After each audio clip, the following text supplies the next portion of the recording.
Newsnight, now on BBC Two with Jeremy Paxman.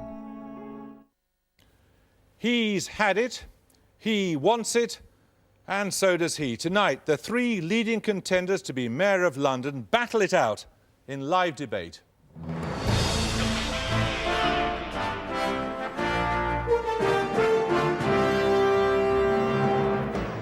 Good evening. Unless you live in London, you may wonder why it matters who becomes mayor of the capital. Well, here's why.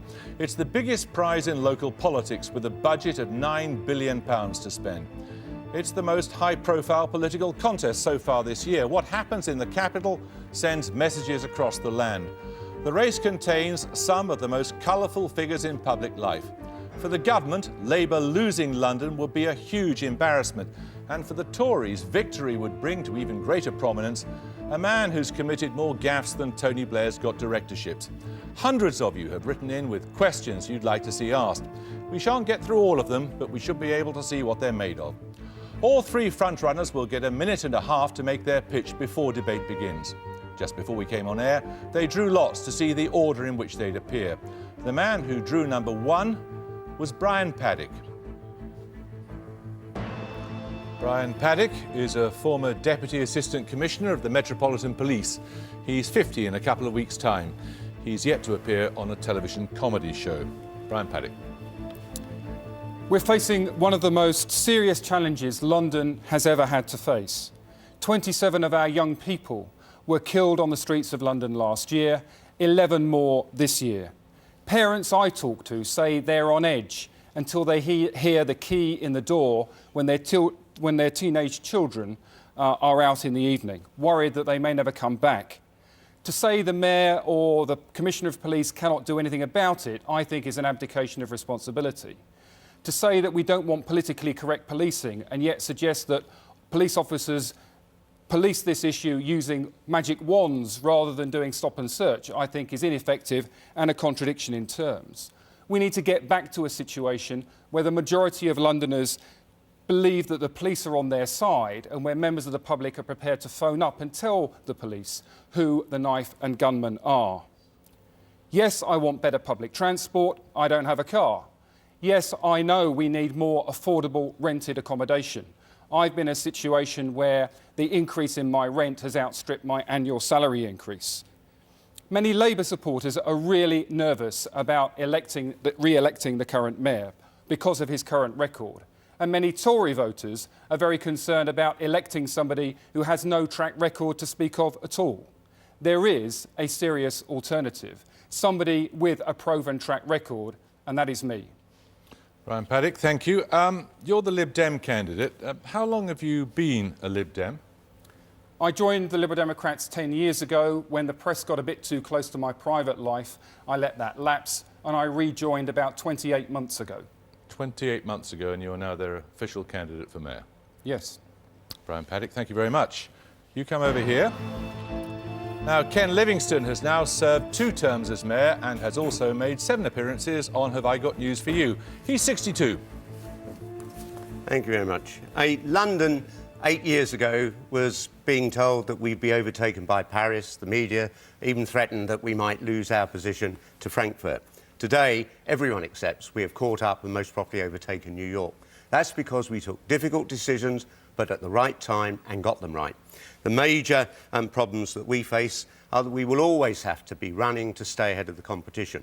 Not just New York and Tokyo, but new great cities emerging in Shanghai and Mumbai and Dubai. All of these represent a real challenge. We have to invest.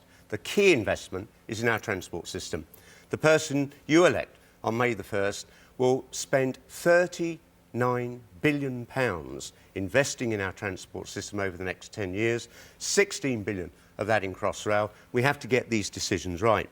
The other thing that's absolutely crucial is that we have to get the environment right. The biggest threat to our children and our grandchildren is climate change, and therefore everything that the Mayor does has to be to reduce carbon emissions, which is why I make no apology for introducing a £25 charge for the gas-guzzling SUVs and sports cars, which really have no place in a congested town centre. We've been reducing crime by 6% a year because we got 10,000 uniformed officers back on the streets after 30 years in which they were in panda cars and other things. And it's not enough just to put police on the streets. We have to give young people something to do. Everywhere in this city, people say there's nothing for kids to do. The government has changed the law so that as from this week, the Mayor has £79 million to invest in rebuilding youth provision in the evenings and at weekends to get kids out of gangs and off the streets, give them role models and mentors. And finally, you have the position of housing. Also this week, new powers for the Mayor to spend £4 billion in the next 3 years. That's enough to build 35,000 homes at rents we can afford and 15,000 homes where a couple on a joint income of 35,000, a teacher and a nurse, can get their first foot on the property ladder. Ken Livingstone, you're out of time, I'm afraid, for your opening pitch, but just on a point of information, when you first thought about taking this job, you said you'd serve 1 term. Is there any reason we should believe a word you're saying this time? Well, I changed my mind. You should change your mind on anything you've said tonight. 2 things happened. One was that we saw what happened with term limits in America. Clinton would have won the 3rd term. Instead, the world got George Bush, and that changed my view about term limits. The other thing is I gave up all other political ambition to do this job. I'm not looking to be the leader of the Labour Party. This is the last job I will do in public life, so I'm not beholden to anyone. Ken Livingstone, you come over here. Thank you very much indeed. Now, our third contender, Boris Johnson. He's currently the MP for Henley-on-Thames. He's also headlined on Have I Got News For You 7 times. He's 43. Take it away, Boris Johnson. This election matters because it's a chance for Londoners to vote on the issues that really matter to them. And that means stopping the staggering waste at City Hall and stopping the swanning off to Venezuela and concentrating on housing and transport and crime. And what I want to do on housing is build lots more wonderful, affordable housing on brownfield sites across London, but not to keep eating into London's green spaces by destroying the gardens that we've lost 22 times the size of Hyde Park in the last 10 years. I will write protection of garden space into the London plan. And I want to get people to work on time by doing a deal with the unions, the tube unions, so that they agree in exchange for independent binding arbitration not to go on strike in event of a dispute about pay and conditions. I will inaugurate orbital routes for buses in South London, and I will make sure, above all, that your experience on the buses is safer and more agreeable by getting another 440 transport PCSOs on the buses, another 50 transport police, and I will much more systematically take away the right of free travel from the minority of teenagers who are abusing, and I will allow them to earn it back through a scheme of community service. And I concentrate on driving out minor crime because I believe that's the way to drive out more serious crime as well. And I think it's a disgrace that in London, in the latest year for which we have relevant comparisons, you were more likely to be mugged than you were in New York and far more likely to be assaulted. That's why I want to get more police out on the beat. And that's why I believe that it's time for a mayor who will take the lead in fighting the crime and disorder that erodes the qualities of people's lives and runs down neighbourhoods. And that's why I hope the Londoners will vote for change and for fresh thinking for London on May the 1st. Boris Johnson, why should what you call pickaninnies or people with watermelon smiles vote for you? I'm very pleased, Jeremy, that I'm getting support from across London and from all communities. And I've no doubt at all that that's going to be reflected in the election, and my administration in London will reflect the wonderful diversity of London. You want to withdraw those comments? You're perfectly well aware, I hope, that I've already apologised for the offence that those comments gave. Of course, they were taken out of context, but I know that people understand that it's time to move on and to move on from the politics of division to the politics of unity. All right, come over here, Boris Johnson. Let's talk first of all about questions of integrity and competence. Brian Paddick, your leader, Nick Clegg, has said that if identity cards come in, he shall feel it's a law he's quite free to ignore and break. Any laws you feel entitled to break? I think you have to give me a bit more time, Jeremy. After 30 years in the police service, it's going to take a bit more pushing before I'm willing to actually break the law. Boris Johnson, apart from driving around while on the mobile phone? I've already said that I will not obey the identity card, and I've said, in fact, I've gone so far as to say that I think it tyrannical, and I will grind it up and eat it on my children's cornflakes, or give it to my children to eat on their cornflakes, I've said. So there you go. That's generous of you. But any laws that you would break, Ken Livingstone? I realised when I came into public life, if you break the law, you put all that you've invested in that career at risk. The only time I've broken the law in the last 20 years is when I moved half a dozen great crested newts without a licence because they were in a pond that was drying out and they were going to starve to death. I did think of writing to the police to tell them. I thought I might say I was wasting police time. OK, let's look at one or two other questions. Who's funding your campaign, Ken Livingstone? There'll be a whole series of donations, primarily, I imagine, from the trade unions. You imagine? No, I don't want to get involved. You don't know who's funding your campaign? I don't want to know. I mean, we've just been through the best Isn't part the of the public year. entitled to know who's paying for your campaign? And they will. They'll be published. But this is exactly the position. Because Boris has decided to raise funds directly. I think that's a mistake. We know the trade unions will fund Doesn't a lot of matter. my Somebody's campaign. paying for it. We're entitled to know who, surely. Well, actually, not that much has come in yet. It's that exciting, and we'll be struggling. But the reality is here, we had a year in which every journalist and all the Tory party rubbished Tony Blair because he got involved in fundraising with big business. I mean, I do not want to get involved in fundraising with big business. Suppose that person then applies for a Your contract. money could be coming from anywhere, then. Well, it comes into the Labour Party. One would assume generally dubious elements won't be giving money to Labour. They can't give it to me directly. Just one other question on the question of competence. The London Development Corporation, 7 organisations funded by that are currently being investigated by the police. Does that really confirm a reputation for competence? Well, out of the thousands they have funded over 8 years, we have found 7 where either the money has been misappropriated or poorly spent. They were all being investigated. I mean, long before the Evening Standard got onto it. The moment the allegations were raised, they've been passed to the police. And one firm in 10 in this city, like Britain, closes every year. I mean, a lot of these organisations will fail, but we've asked the police to investigate. I've asked the police to investigate to see whether any of my staff have been guilty of misconduct. If they are, they'll be prosecuted. You said a few weeks ago that you thought that theft had been involved and that actually there had been stealing. Do you stick by that? I think there's most likely 2 or 3 of those grants where the money may have been stolen, and that's why the police have made arrests. But and of course, Boris Johnson, no one's ever accused you of competence, have they? I'm very happy to say that I've run extremely effectively a private sector organisation, unlike either of the gentlemen on my right, and indeed I think I'm the only candidate at this election who's had any experience of holding down costs in the private sector. And I think you boasted on the Today programme that you used to manage 20 people. It's actually a few more than that. And how many more than that? It was at least 50 people we had on the spectrum. At least 50. We had I'm very proud to say that we had and by the way, your viewers tonight, Jeremy, will be interested in the way the Liberal candidate scorns organisations with fewer than 50 people. They are the backbone of the economy, and they're what we should be supporting. But Boris, in London, as mayor, I will stick up for businesses of all sizes. I'm very proud to say that our record was extremely good. We increased our circulation, we increased our profits. I'm not surprised, given the stories that came out of the paper. But Boris, you're up for a job where you have to manage thousands of people, not just 50 people. That's the point. Yes, and all I can say, and I think it's about time too, frankly, given the record of maladministration and waste, and now, according to the mayor, theft, that he's presided over in his own budgets. And I think it's unbelievable that we talk about competence from this mayor. If I may just sort of finish this point, Ken, or Kenneth, as I suppose I should call you. You can call me Ken after all this time.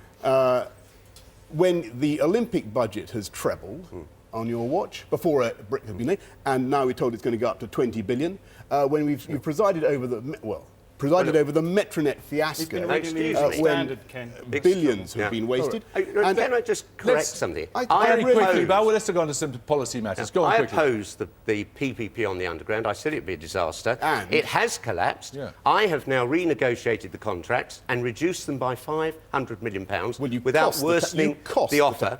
The other situation is, nowhere else in the world has there been a 5% shift from cars to public transport. We're carrying 50% more people on the buses. I don't mind people saying you can do better, but don't rubbish what's been a very good 8 years. All right, let's look at some specific things. We'll come to transport in a second or two. Let's look at the congestion charge to start off with. When you were introducing this and you originally came in at £5, you said, I can see no circumstances under which it will be increased. That was in February 2003. July 2005, You did increase it.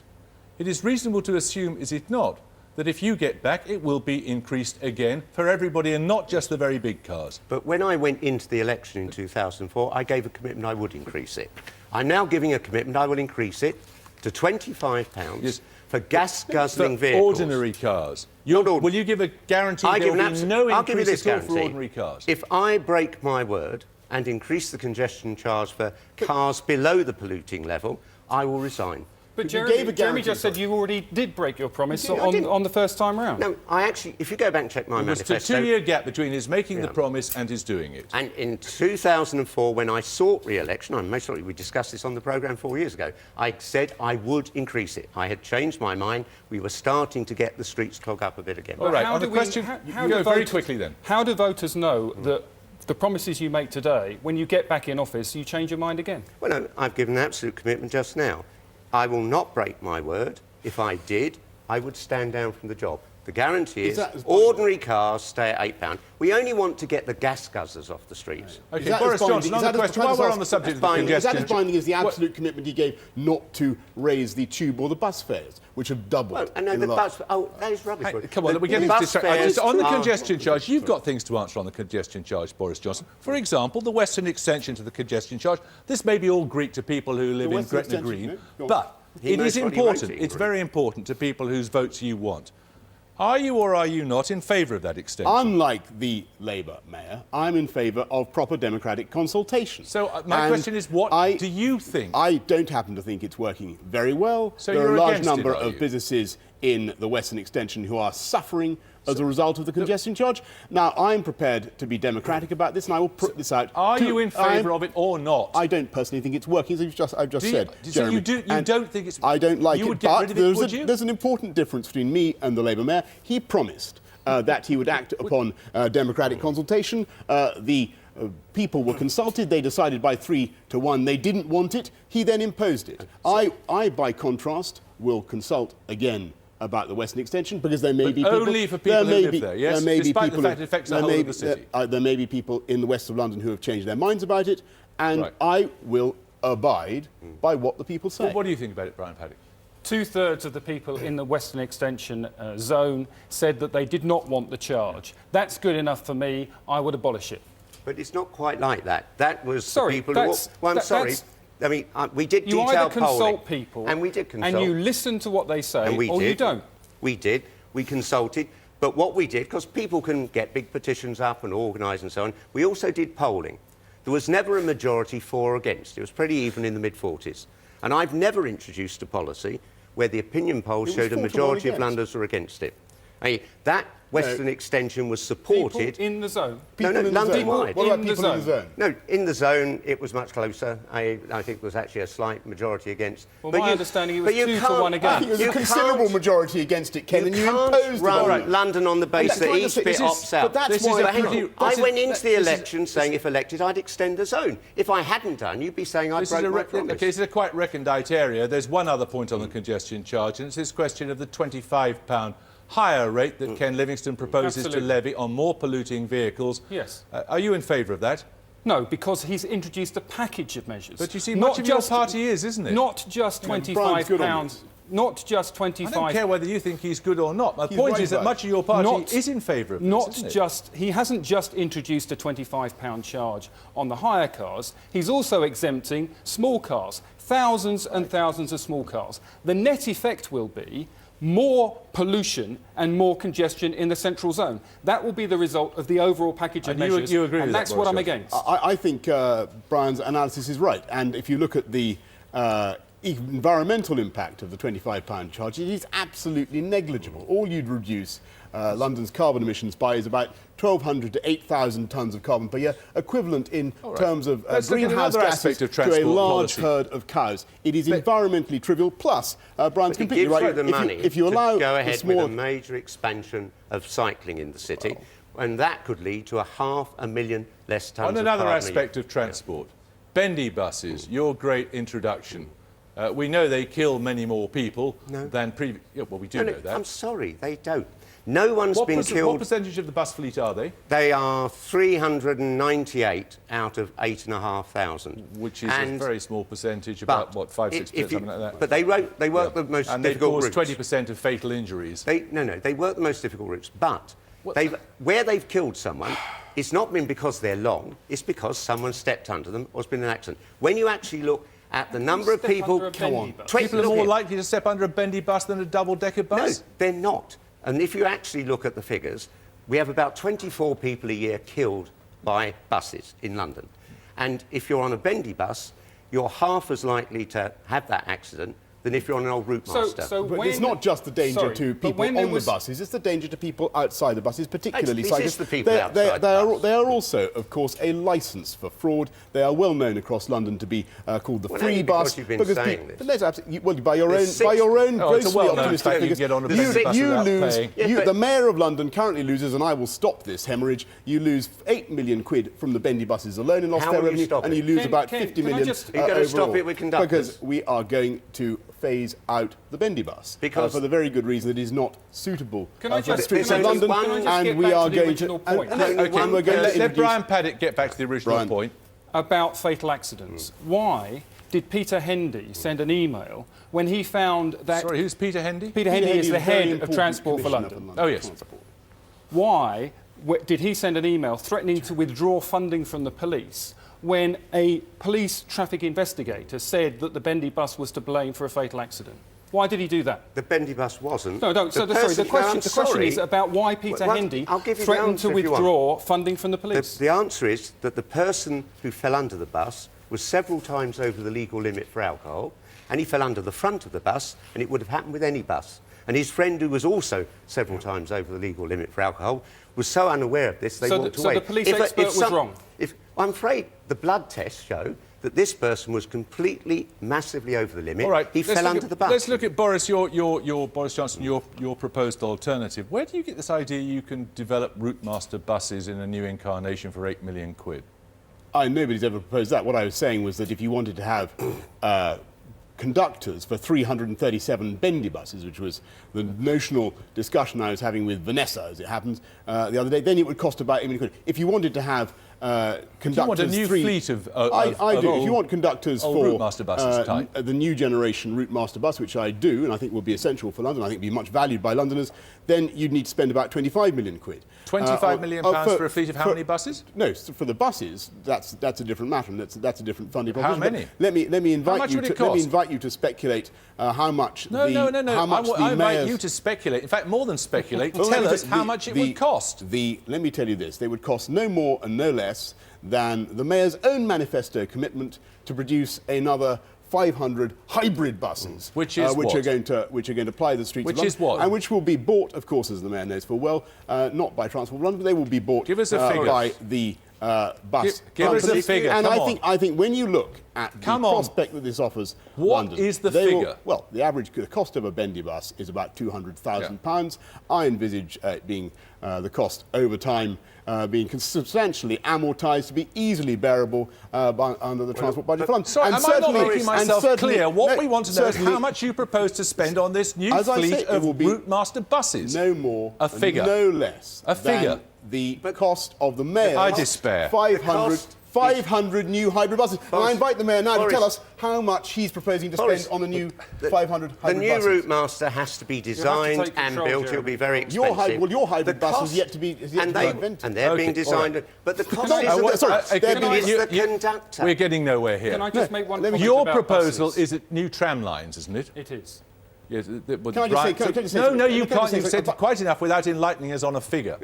You have to think about it. Give us a figure you can talk about. It will cost no more and no less than 500 new hybrid buses. Tram line, come on. Yeah, the managing director of Tramtrack Croydon, who run the trams from New Addington through to Wimbledon at the moment, he says that you can get a tram up and running between 3 to 5 years after permission has been given, and he says over a 10-year period on a busy route, they are cheaper than running buses along that same route. If you power them from environmentally friendly electricity sources, they can be zero carbon as well.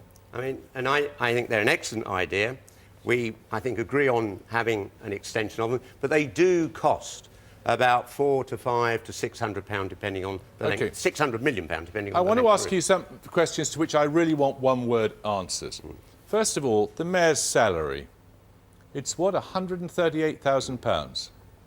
Is that too much, too little, or about right, Brian Paddick? I would say that was about right. Ken Livingstone? I think it's right. It was only 80,000 when I first stood.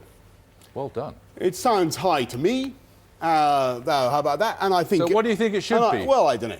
But let me tell you this. I think it's considerably Not very south good of your with own, figures tonight. considerably south of your salary, Jeremy. Come on. And a lot less than you get for your articles in the Telegraph. Do you know what I think? I think the mayor should show the way and make a contribution to the mayor's fund for London, which I'm going to set up, which will be additional to the 79 your idea million, of a single word is very have. interesting. Well, I think it's high. You think it's too high? OK, fine. Secondly, should the rest of Britain pay more towards the cost of the Olympic Games, Brian Paddick? Yes, because it's a national event, not just a London event. Ken Livingstone, you, of course, I mean, negotiated I completely agree. We said we wouldn't increase the charge to Londoners beyond the 38p, and I mean, absolutely clear. I will never agree to that. Boris Johnson? Absolutely, I see no reason why Londoners should pay a penny more. Indeed, I'd go further, and I think it's time that London households who have been paying for this should see some benefit from it. That's why I think we should do a hard deal and get discounts for the kids from London households. How about that? I think that whoever is mayor in 2012 will undoubtedly have subsidised tickets for poorer families and children and pensioners. Right, and two more questions. Cannabis, Class B or Class C, Boris Johnson? Reclassify. As? Make the laws tougher. I think it should be a Class B drug because the stuff that the stuff that you or I smoked 20 years ago. Livingstone? I am very worried about the stronger cannabis, but I don't think it's any sense in having a whole panel of experts in there and then ignoring their advice. Brian Paddick, you run policy on this. I told the Home Affairs Select Committee 3 months into the cannabis experiment that they should leave it at Class B. I think all this messing about with the class that it's in is irrelevant to young people. One final question. You can just give one answer, a one-word answer to this. Of the three candidates here tonight, if you weren't voting for yourself, who would you vote for, Boris Johnson? I couldn't possibly comment, nor would I invite readers to distinguish between the two eminent gentlemen on our right, viewers rather. Well, if I can't vote for the Green candidate, who I've done a deal with, face the choice here without a moment's hesitation, Brian Paddick. Brian Paddick? I think Londoners are between a rock and a hard place looking at these two candidates to my left. Have you got a second preference, Brian? What's it going to be? It's a little mean-spirited. It doesn't matter what my second preference is. I think two. people should vote for the person they think I'm is asking second you best. how you'd vote. I haven't made my mind up yet. It's a very difficult decision. You seriously can't choose between these two? No, I can't. You can't be serious.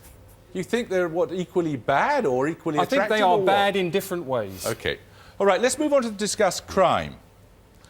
Ken Livingstone, you've already said this tonight about the drop in crime during your time in office. And yet, as Brian Paddick already told us, 27 teenagers were murdered this year. And you're living in some sort of parallel universe if you think people aren't worried about crime. Of course people are worried because there's massive concern for every murder. But we did have 222 murders 5 years ago.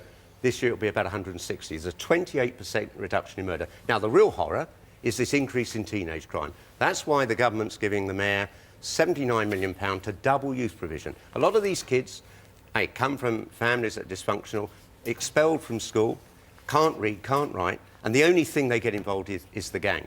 And therefore, getting them off the streets, out of gangs, a good role model, mentors, burning off their energy, getting them back into courses. You've got to give... we put lots of police on the street. You've got to, as Tony Blair said, tough on the causes of crime as well as tough on crime. Boris Johnson, all you're offering is, what, 440 police community support officers and 50 people on buses? No. Right? What I'm saying is it's time for a mayor who'll give a lead on the #1 problem in the capital. Well, what are you going to do about it? It's not good enough. I'm going to not only to put more police out on the street and to deal with the problem on buses, which I think, by the way, is serious for loads of people who get on buses across London. And I think if you do drive out minor crime, you will make a difference to more serious crime. And I think that the mayor is actually right that we should be working with the kids who are making these catastrophic choices and wrecking their lives and the lives of their communities. And that's why I do believe that it's time for the Mayor's Fund for London, which will be a streamlined way of getting the wealth-creating sectors of London to finance the voluntary groups across London who are working with these kids who are making these catastrophic choices and changing their lives. And it can be also, and it can how be many sport, more policemen would you and put it on can the street? be at least there will be at least another 1,000 going on, and then there will be the 440 uniformed police I'm going to put on the buses, the 50 more transport police. There will be a substantially greater police presence, and I will use my position as chairman of the Metropolitan Police Authority to work with the Commissioner to get some of the bureaucracy that oppresses these police off their backs and to get them out on the street. Brian In Camden, Paddick. How many young people are going to die whilst we're waiting for these initiatives to kick in? I'm not saying that they're unimportant, but nobody here is saying how they are going to get the guns and knives off the street. yes, we are. Yes, we are. I mean, let him Boris finish. Johnson is talking about having scanners at schools and at underground want to know what you want to stations. do. How many people? Sorry? I want to know what you would do. Okay. Chair the Metropolitan Police Authority. Get the police concentrating on those issues that are most important to local people, so that more and more Londoners believe the police are on their side. You can then rely on the public doing what they did years ago, which is phoning up and telling the police who it is who's got the gun and the knife. If you've got a gun or a knife in London, there's no point in keeping it concealed. You threaten people with it. There are hundreds of law-abiding people in London who know exactly who it is, who are carrying the gun and knife, but they don't trust the police enough to phone up, even anonymously. And we have got to get back to a situation where the public and the police are standing shoulder to shoulder against the gun and knife. You know about this and you care about it. Absolutely, and you've already heard passionately. what Ken Livingstone has said about who he would vote for if he wasn't voting for himself or couldn't vote for Sharnberry, the Green candidate. If he offered you a job running police policy, would you take it? No, I wouldn't. Because I promised myself, and I've told the Liberal Democrats already, when I left the police, I promised myself that I would only take advice, I wouldn't take orders anymore. Well, Okay, 8 years ago, Can I just say, No, I'm afraid, I'm very sorry you can't, why not? because we're out of time, even for the three of you. Thank you all very much indeed. Thank you. All told, there are 10 candidates standing for London Mayor. You can see their details on the screen now.